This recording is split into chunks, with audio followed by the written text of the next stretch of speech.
பல நாடுகளுக்கும் இந்த ரஷ்யாக்கும் கிரீமியாக்கும் இணைக்கக்கூடிய இந்த பாலம் கிரீமியன் பிரிட்ஜ் கிரச் பிரிட்ஜ்பாங்க இல்லையா, அந்த பிரிட்ஜை அடிச்சு உடைக்கணும் அப்படிங்கிறதுல பல நாடுகளுக்கு ஆசை இருக்கு. அதுல குறிப்பா உக்ரைனுக்கு இருக்கு அப்படின்றது போல சொல்லலாம்.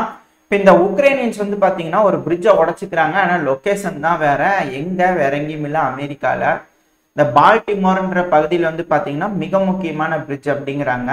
த பிரான்சிஸ் ஸ்காட் கீ பிரிட்ஜ் அப்படிங்கிறாங்க. இந்த பிரிட்ஜ் மேல வந்து ஒரு கண்டெய்னர் ஷிப் போய் அடிக்குது. அது வந்து கொலாப்ஸ் ஆயிடுச்சு. வீடியோ பதிவுகளோட இருக்கு, சைட்ல பாத்தீங்கன்னா தெரிஞ்சுக்கலாம். ஸோ ஒரே ஒரு கண்டெய்னர் வந்து அடிச்சு உடச்சிருக்கிறாங்க.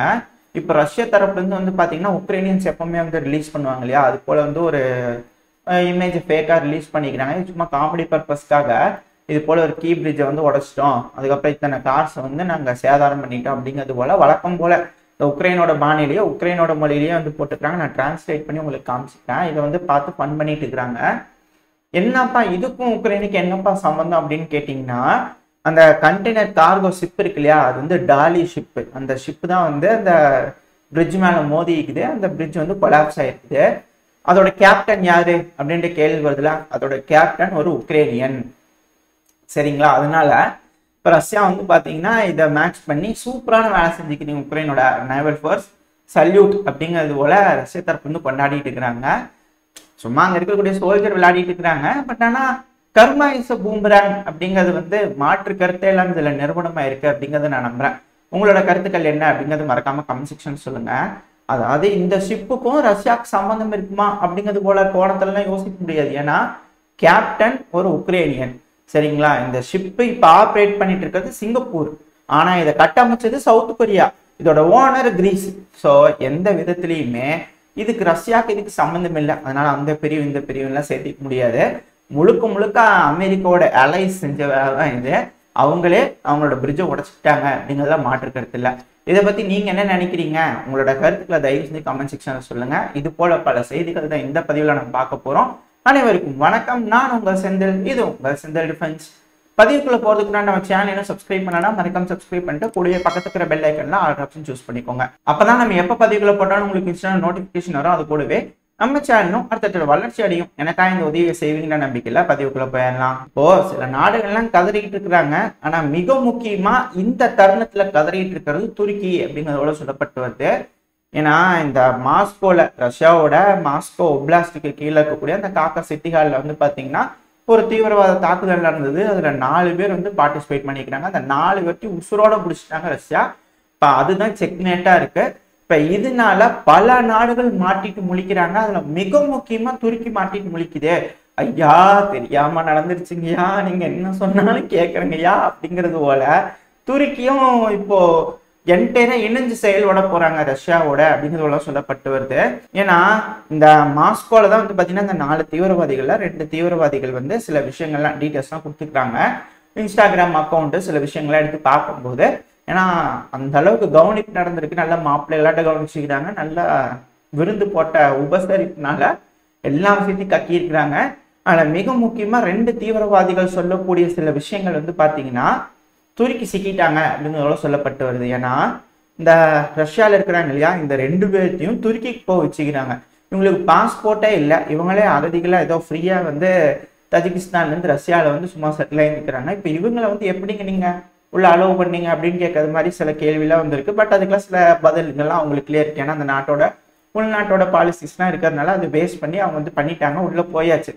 இப்போ என்னன்னா ஜனவரி மாதம் ஒருத்தன் போயிருக்கிற இந்த 4 தீவிரவாதிகள் ஒரு தீவிரவாதி ஜனவரி மாதம் போயிருக்குன்னா அவன் போய் கொஞ்ச நாள் அந்த ஹோட்டலில் தங்கி இருந்து போட்டோ கிட்ட எல்லாம் எடுத்து இன்ஸ்டாகிராம்லாம் போட்டு சில பல ஜமாய் வேலையெல்லாம் அங்கே செஞ்சுட்டு அதுக்கப்புறம் அவர் ரிட்டர்ன் ஆகிருக்கிறார். அவர் ரிட்டர்ன் ஆகிற அதே இன்னைக்கு இன்னொரு நபர் இந்த பிளைட்ல வந்து தங்கியிருக்கிறார். அவர் வந்து இறங்கின பிளைட்ல இன்னொருத்தர் ரிட்டர்ன் போயிருக்கிறார் மாஸ்கோக்கு. அந்த நபர் வந்து அதே ஹோட்டல்ல அதே ரூம்ல தங்கி இருக்கிறாரு. அங்க தங்கியிருந்து அவர் சில ஜமாய் வேலையெல்லாம் பார்த்ததுக்கு அப்புறமா அங்கிருந்து திரும்பி மாஸ்கோக்கு போயிருக்கிறாரு. ஸோ இதுல மிக முக்கியமா இந்த இன்வெஸ்டிகேஷன்ல தெரிய வந்தது என்ன, இவங்களுக்கு ட்ரைனிங் கிடைச்சிக்குது. ட்ரைனிங் கிடைச்சது துருக்கியில அப்படிங்கிறது தெரிய வந்துருச்சு. இப்போ துருக்கியில வந்து ரஷ்யா தரப்பு வந்து அட்ரஸ்லாம் கொடுத்துருக்குறாங்க, எல்லாம் பண்ணிக்கிறாங்க. அதனாலதான் நம்ம போன பதிலே சொல்லியிருப்போம். இப்போ துருக்கி வந்து ஆன்டி டெரரிஸ்ட் ஆப்ரேஷன் செஞ்சு உள்ள இருக்கிற சில நபர்கள்லாம் கைது பண்ணி, இந்தாங்க ரஷ்யா நீங்க சொன்ன இடத்துல இவங்க தான் இருந்தாங்க, எங்களுக்கு இதுக்கு சம்பந்தம் இல்லை, இருந்தாங்க வச்சுக்கோங்க அப்படிங்கிறது போல ஃபுல்லா கொடுத்துக்கிறாங்க. இதுல இணைஞ்சு செயல்பட்டதுல என்ன தெரிய வந்துட்டுன்னா, மேற்குலக நாடுகள் சொல்ற ஐசிஸ் கே பிரிவு சொல்றாங்க இல்லையா, அந்த கே பி பிரிவுல சொல்றாங்களா, அதெல்லாம் தூக்கி குப்பையில போடு. இது எச் பிரிவு அப்படிங்கிறது போல துருக்கி ரஷ்யா இப்போ வந்து ஒரு பிரிவு வந்து டார்கெட் பண்ணிக்கிறாங்க. இதுக்கு மேல இந்த பிரிவு, அதாவது இந்த பிரிவுல பேசும்போது முக்கியமான விஷயங்கள், இந்த பிரிவு இருக்கிறாங்களா ISIS-H, இவங்க இங்க மட்டும் கிடையாது, துருக்கியிலேயே இதுக்கு முன்னாடி தாக்குதல் பண்ணிக்கிறாங்க, தீவிரவாத தாக்குதல் பண்ணிக்கிறாங்க. அது கூடவே இதே H பிரிவு வந்து பார்த்தீங்கன்னா பாகிஸ்தான்ல தாக்குதல் பண்ணிக்கிறாங்க, ஆப்கானிஸ்தான்ல தாக்குதல் பண்ணிக்கிறாங்க. அப்புறம் இந்த தீவிரவாத தாக்குதல், இந்த ISIS-Hன்னு சொல்றதுனால ஞாபகம் வந்துச்சு, பாகிஸ்தானோட நேவல் பேஸ்ல வந்து பாத்தீங்கன்னா ஒரு மிகப்பெரிய தீவிரவாத தாக்குதல் அப்படிங்கிறதுல சொல்லப்பட்டு வருது. அதாவது பாகிஸ்தானோட நேவல் பேஸுக்கு சொந்தமான ஒரு ஏர் பேஸ், அந்த பேஸ்ல வந்து தாக்குதல் பண்ண ட்ரை பண்ணிக்கிறாங்க. இந்த தாக்குதல் பண்ணது யாருன்னா இந்த பலூச் லிபரேஷன் ஆர்மி இருப்பாங்க இல்லையா, அவங்க வந்து தாக்குதல் பண்ண ட்ரை பண்ணிக்கிறாங்க. மொத்தம் 6 பேர் துப்பாக்கி சுடு குண்டு வெடிப்புலாம் நடந்திருக்கு அப்படிங்கிறாங்க. இந்த 6 பேர்த்தையும் நாங்கள் நியூட்ரலைஸ் பண்ணிட்டோம் அப்படின்னு பாகிஸ்தான் தரப்பு சொல்லிக்கிறாங்க. ஆனா எந்த அளவுக்கு அவங்களுக்கு இழப்பு அப்படிங்கிறது போல இப்போ வரைக்கும் தகவல் வரல, வந்துச்சுன்னா அடுத்த பதிவுல பார்ப்போம். அப்புறம் இன்னொரு விஷயம், இந்த ISIS-H பிரிவு இருக்கிறாங்களா, இவங்க ஆப்கானிஸ்தான்லயும், அதாவது இப்ப ரஷ்யால நடந்த அட்டாக்கு கொஞ்ச நாளைக்கு முன்னாடி தான் ஆப்கானிஸ்தான்ல ஒரு தீவிரவாத தாக்குதல் பண்ணிக்கிறாங்க. அதாவது ஆப்கானிஸ்தான்ல இருக்கக்கூடிய கந்தஹார்ல வந்து பாத்தீங்கன்னா ஒரு சூசைட் அட்டாக் ட்ரை பண்ணிக்கிறாங்க. இதனால 20 பேர்த்திட்ட இறந்துட்டாங்க, 50 பேர்த்திட்ட காயமடைச்சிட்டாங்க அப்படிங்கிறது சொல்லப்பட்டு வருது. இந்த இன்சிடென்ட் நடந்தது மார்ச் 21 ஏன்னா இந்த ஏரியாலாம் ரெகுலரா தீவிரவாத தாக்குதல் நடக்கிறது தான். ஸோ அது போல வந்து நடந்திருக்குது. இதுவும் செஞ்சு பார்த்தீங்கன்னா ISIS-H பிரிவு அப்படிங்கிறது போல சொல்றாங்க. ஸோ இது எல்லாத்தையும் வச்சு பார்க்கும்போது துருக்கிக்கு இதுக்கு மேல வந்து ஒரு மிகப்பெரிய பிரச்சனை இருக்கா, என்னப்பா H பிரிவு இந்த மாதிரி ட்ரைனிங் சென்டரே துருக்கியில வச்சுக்கிறாங்கன்னா எப்படி, அப்புறம் துருக்கியில் திரும்பி தாக்குதல் நடந்துச்சுன்னா என்ன பண்றது அப்படிங்கிறது போல அங்கேயும் ஒரு செக்யூரிட்டி கன்சர்ன் வர ஆரம்பிச்சிருக்கு. இன்னொரு மிகப்பெரிய பிரச்சனை தான். இதுல இருந்து ஒரு விஷயம் என்ன தெரியுதுன்னா, துருக்கி நீயாப்பா இல்லை எப்படி அப்படின்றதோட ஒரு வார்த்தை ரஷ்ய தரப்பு இருந்து கேட்டா துருக்கி தரப்பு இருந்து என்ன சொல்லுவாங்க, ஐயா எங்களுக்கு இதுக்கு சம்மந்தம் இல்லை, இது பார்த்துட்டது உக்ரைன் தானேங்கய்யா, நானே சொல்லிடுறேன்னு ஒரு நேட்டோ நாடே அப்ரூவரா மாறிடுச்சு அப்படின்னா, இந்த மேற்குலக நாடுகள் இத்தனை நாள் கியா கியா கூவா கூவான்னு கூவிட்டு இருந்தாங்க இல்லையா, அவங்களோட நிலைமை என்ன ஆகுது அப்படிங்கிறது தெரியல. இதனாலேயே என்னமோ தெரியல, ஒலன்ஸ்கி டேனிலவ் அவர்கள், இவரு உக்ரைனோட நேஷனல் செக்யூரிட்டி அப்புறம் டிஃபென்ஸ் கவுன்சிலோட செக்ரட்டரியா இருந்தாரு. இவரு நைட்டோ ஊர் விட்டு ஆள் அப்ஸ்காண்ட் ஆயிட்டார், எங்கேன்னு தெரியலையாமா, தேடி தேடி பாத்துக்கிறாங்க, ஆள் தெரியல. நம்பருக்கெல்லாம் கூப்பிட்டு கேட்டதுக்கு ஏதோ நம்பர்லாம் மாத்திப்பார் போல இருக்குது, ஏதோ கூப்பிட்டு கேட்டுருப்பாங்க போல இருக்குது, ஐயா நான் ஊர் விட்டு ஓடிட்டேன், தயவுசெய்து பதவியிலிருந்து தூக்கிடுங்க அப்படிங்கிறது போல நைட்டா ஜெலன்ஸ்கி அவர்கள் வந்து இவர் பதவியிலிருந்து தூக்கிட்டாரு. இவர் ஓடினதுனால தூக்குனாங்களா இல்ல ஆள் அப்ஸ்காண்ட், அவ்வளவுதான், இதுக்கு மேல கண்டுபிடிக்க முடியாது, எங்கேயாவது மறைஞ்சு பத்திரமா இருந்துக்க வேண்டியதுதான். ஏன்னா கீ ரேடார்ல இவர் பேர் தான் முதல்ல வந்திருக்குதாமா அந்த விசாரணையில, அதனால எல்லாம் தெரிஞ்சிருக்கும் இல்லையா, ஏன்னா துருக்கி ஏதாவது சொல்லியிருப்பாங்க போல இருக்குது. அதனால ஒருத்தங்களா ஊர் விட்டு ஓடிட்டு இருக்கிறாங்க. அடுத்த புடானா அவர்கள் எங்க காணல அப்படிங்கிறத தேடிட்டு இருக்கிறாங்களாம்மா, அவரு எஸ்ஸா அப்படிங்கிறத கேள்வி வருது. இப்ப ஜெலன்ஸ்கி அவர்களுக்கு என்ன பண்றதுன்னு தெரியல, கையங்களவமா மாட்டிட்டாங்க. ஆனா ரஷ்ய அதிபரான விளாடிமிர் புட்டின் அவர்கள் வந்து பாத்தீங்கன்னா இந்த இன்வெஸ்டிகேஷன்லாம் நடந்ததுக்கு அப்புறம் எல்லா விஷயத்தையும் கறந்ததுக்கு அப்புறமா டீட்டெயில் போயிருக்குமா இல்லையா, இப்ப அவர் வந்து போயிருக்குது. அதனால என்ன சொல்றாரு அப்படின்னா, இதுக்கு பின்னாடி யார் இருக்கிறாங்க, யார் செஞ்சாங்க அப்படிங்கிறது எங்களுக்கு நல்லா தெரியும் அப்படிங்கிறதோட அவர் தரப்புல இருந்து ஒரு ஸ்டேட்மெண்ட் வந்துருக்குது. ஸோ துருக்கி ஒரு நேட்டோ நாடு, துருக்கியில ட்ரைனிங் கொடுத்துக்கிறாங்க, ட்ரைனிங் கொடுக்கறதுக்கு காசு யார் கொடுத்தாங்க அப்படிங்கிறது போல ஒரு கேள்வி வருதா இல்லையா. அப்போ கையங்களமா மாட்டிட்டாங்க அப்படிங்கிறது போல தெரியுது. இதுக்கு முழு பொறுப்பை தன்னால வேற ஒரு அமைப்பு ஏத்துக்கிட்டாங்க இல்லையா. இப்போ ஜிகாதிஸ்ட் அவங்கலாம் சொல்றாங்களா ISIS-K பிரிவு, அவங்களாம் எப்பவுமே சூசைட் அட்டாக் தான் பண்ணுவாங்க, அதை கையிலேயே ஏதாவது சின்ன இதெல்லாம் வச்சுப்பாங்க, எடுத்து மாட்டுற மாதிரி இருந்தால் கடிச்சுக்குவாங்க, அது மாதிரி பண்ணிடுவாங்க இல்லையா. ஆனா இந்த 4 பேர்த்துக்கிட்டையுமே அந்த மாதிரி எந்த ஒரு விஷயமும் இல்லை.